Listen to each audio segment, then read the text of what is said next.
YanMega's taught me a lesson, and that lesson is to never count him out, because this game will show that if you believe in YanMega, YanMega can pull through.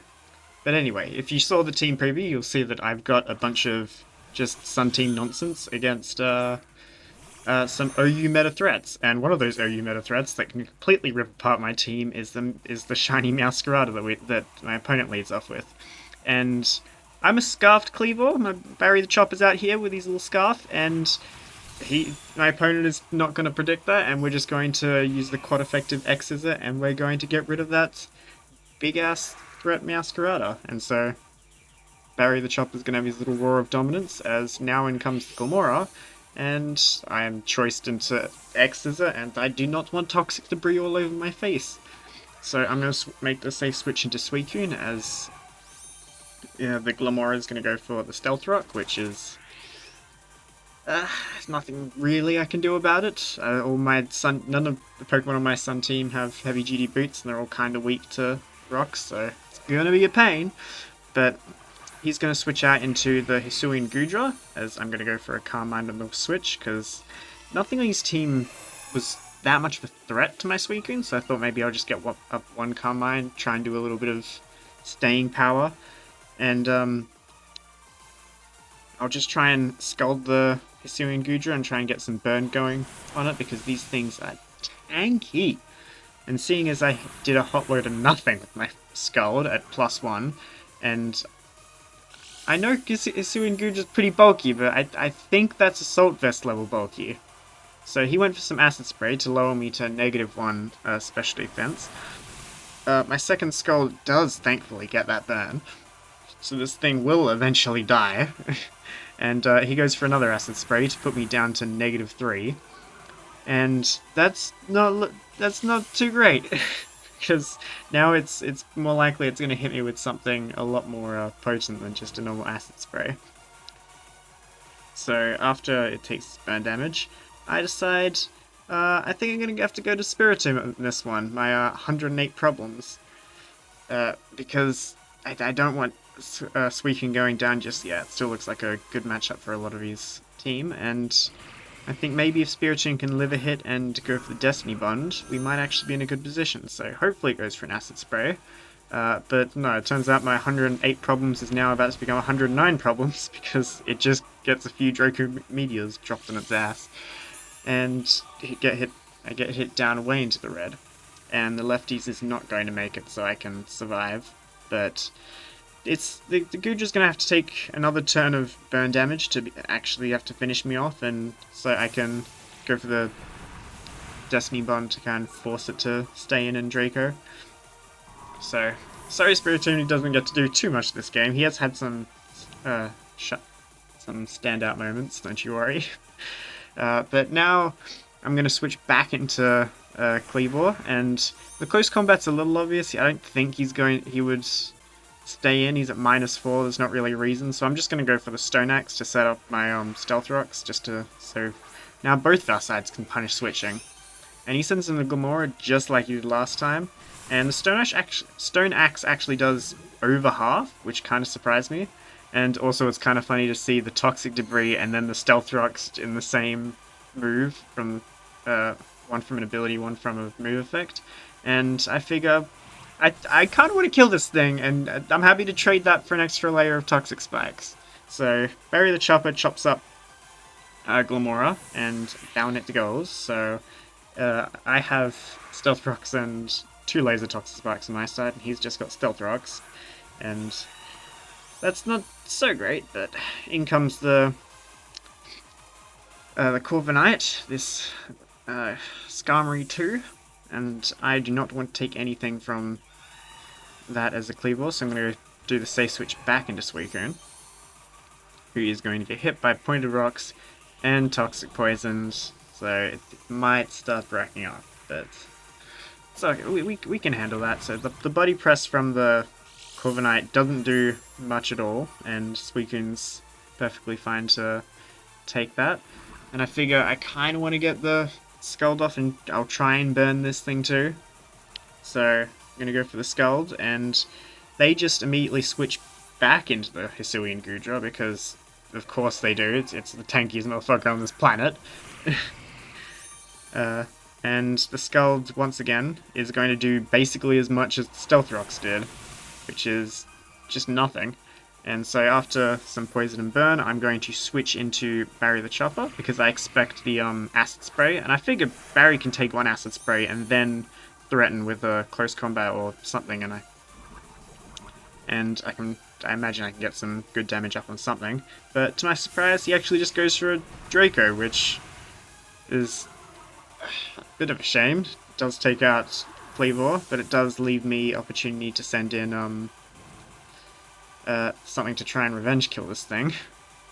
So I end up going to Ninetales, which has got a Heat Rock instead of Heavy Duty Boots, so it's going to take some big damage from those Stealth Rocks. And also get the Toxic poisoned. And I just decide, first of all, I set the Ninetales sets up the sun, but I decide let's just go for the Flamethrower. Nothing in his team really wanted to take a Flamethrower aside from possibly the Skeledirge, but like it still isn't pleasant. So he goes for the -2 Draco, just going to let the Gudra die, and a second Flamethrower will be enough to take it out. So I am so happy that thing is dead.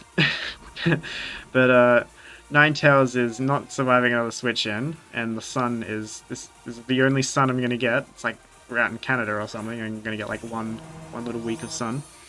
And in comes the Skeledirge. It's gonna take the stealth threat damage. I'm just gonna go for the Flamethrower in the sun. It does a quarter, which is good damage, but it turns out he just goes for the Slack Off, which, well, shit. He's just gonna heal to full, and I'm gonna have 0 progress. And Ninetales is just going to straight up die to the poison, so it's actually a pretty good turn for him, but there wasn't too much of a...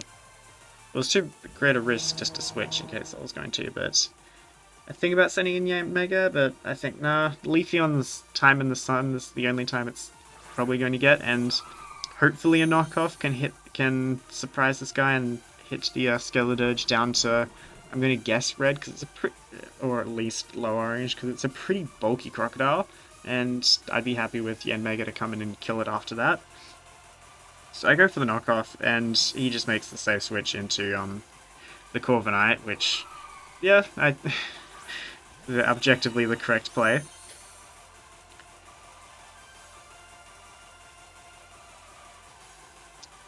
And the knockoff is going to hit that Metal Bird, and we're going to find out that it had a Rocky Helmet this whole time, which I'm going to take a little bit of damage off, and then smack off of it. And I'm going to take more damage from the Life Orb, and I'm going to take even more damage from the Toxic Poison. So Leafeon is not going to last too long. I decided to go for a Solar Blade just because the sun's not going to last too long, and also realistically that he has no reason to switch, but the Solar Blade isn't going to do too much. It's the Solar Blade and X Scissor I have as attacking moves are both quad resisted by Corviknight, but there's a bit of a too much risk just to straight up switch, so it's easier to let Leafeon go down here. So he goes for the Iron Defense to get the +2, and so I feel like I can go for a +2, or go for Swords Dance to get myself to +2, as he goes for another Iron Defense to get himself to +4. And it looks like Leafeon might get one move to be able to use knockoff, and which point he is definitely not going to switch, but he might end up just roosting off all the damage. So knockoff does just so disappointingly little, but but it's like a +4 Corviknight, so what can you really ask for? But he goes for the Roost to get it all the way back up to a healthy amount of HP. And I've just got Suicune and YanGiga left, so I think about bringing in YanGiga, but all his moves are resisted, and I've got Speed Boost, not Tinted Lens, so the damage is still probably going to be minimal. And since we're in the sun, I don't really want to go for like a half power Scald, even though it has a pretty good chance to burn. So I'm just going to rest off, which, or rest up, because I'd die if I didn't, because body press ends up doing just under half, but it would have killed me if I had just gone for the Scald that turn.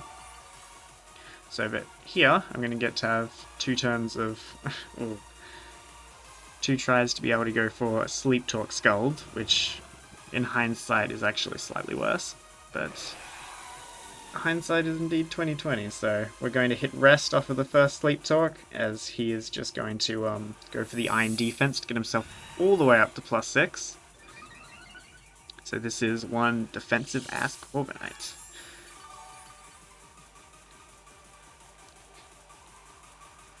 And I'm going to try Sleep Talk again.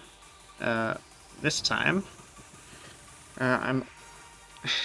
we're going to get the drum roll, please. We're going to get rest again, because sometimes you just hit the 1/3 chance both times, as he's going to body press me literally down to 1 HP.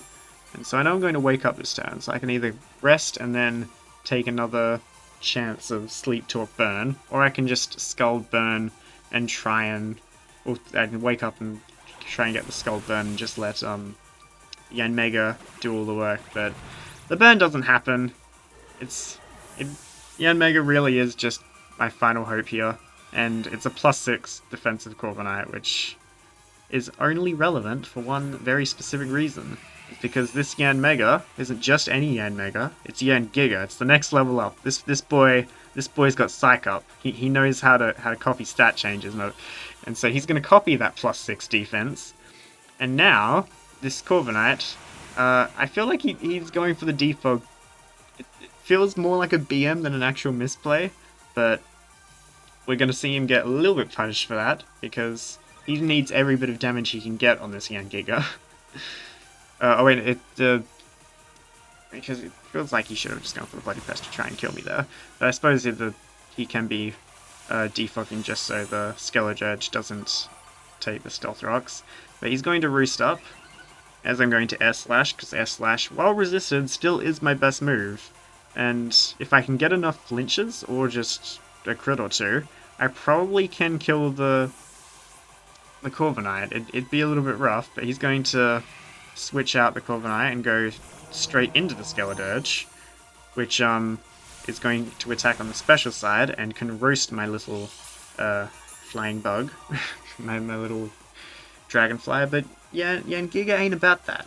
He's gaining speed, he's gaining momentum, he's got that +6 defense, he is locked and loaded, and I'm just going to check my Terra here, because in case that was Terra flying, it would have done a bit more damage. But I need to get the flinch here, or I die. And we get the flinch, because YanGiga is just so incredible. We get the flinch we need.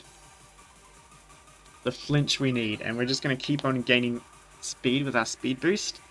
And one more Air Slash is going to be able to kill that Skeledirge, but he decides to switch out and go back into the Corviknight, which objectively is the wrong play, because he's going to take a little bit of extra damage, but I still feel like he's getting a little bit over cocky, and not...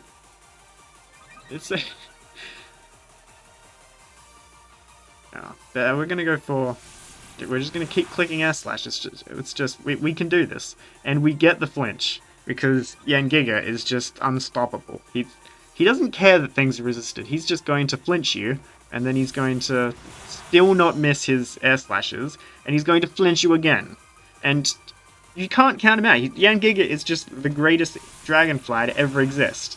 And then he's going to Air Slash one more time and take out the stupid metal bird, and just do his little Roar of Dominance. And so in comes Baxcalibur, the ice dragon monster, but as you may remember, we were at +6 defense, and so I'm going to shed my flying type by going for the Terra Bug, and Bug Buzz does do ever so slightly more damage, and it's more important to do a little bit more damage here than try and get the flinch, or I suppose miss.